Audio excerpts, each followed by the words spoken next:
എറണാകുളം കോതമംഗലത്ത് UP സ്വദേശിയായ 6 വയസ്സുകാരിയെ രണ്ടാനമ്മ കൊലപ്പെടുത്തിയതെന്ന് പോലീസ്.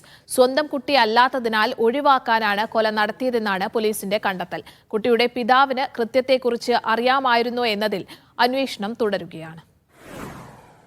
കോതമംഗലം നെല്ലിക്കുഴിയിൽ താമസിക്കുന്ന അജാസ് ഖാന്റെ മകൾ മുസ്കാനെ ഇന്ന് രാവിലെയാണ് വീടിനുള്ളിൽ മരിച്ച നിലയിൽ കണ്ടെത്തിയത്.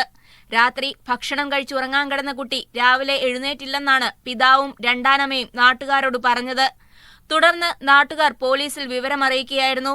അവരെണീറ്റപ്പോ ബെഡ്റൂമില് കുഞ്ഞുങ്ങൾ രണ്ടുപേരും ആയിട്ട് ഒരു ബെഡ്റൂമിലും അവർ രണ്ടുപേരും ഭാര്യയും ഭർത്താവും ഒരു ബെഡ്റൂമിലും ആയിട്ടാണെന്നാണ് അജാസ് ഖാൻ പറഞ്ഞത്. രാവിലെ എണീച്ചപ്പോൾ മരിച്ചു കിടക്കുകയായിരുന്നു. കുട്ടിയെ ശ്വാസം മുട്ടിച്ചാണ് കൊലപ്പെടുത്തിയതെന്ന് പോസ്റ്റ്മോർട്ടത്തിൽ കണ്ടെത്തി. തുടർന്ന് പിതാവ് അജാസ് ഖാനെയും രണ്ടാനമ്മയും കസ്റ്റഡിയിലെടുത്ത് റൂറൽ SP-യുടെ നേതൃത്വത്തിൽ ചോദ്യം ചെയ്തു. പിതാവ് വീട്ടിലില്ലായിരുന്ന സമയത്താണ് രണ്ടാനമ്മ കുട്ടിയെ ശ്വാസം മുട്ടിച്ച് കൊലപ്പെടുത്തിയത്. സ്വന്തം കുട്ടിയല്ലാത്തതിനാൽ ഒഴിവാക്കാനായിരുന്നു ഇത്. കൃത്യത്തെക്കുറിച്ച് അറിയില്ലെന്നാണ് പിതാവ് പോലീസിൽ നൽകിയ മൊഴി. ഇക്കാര്യത്തിൽ വ്യക്തത വരുത്താനുള്ള അന്വേഷണം തുടരുകയാണ്. മീഡിയ 1 കൊച്ചി.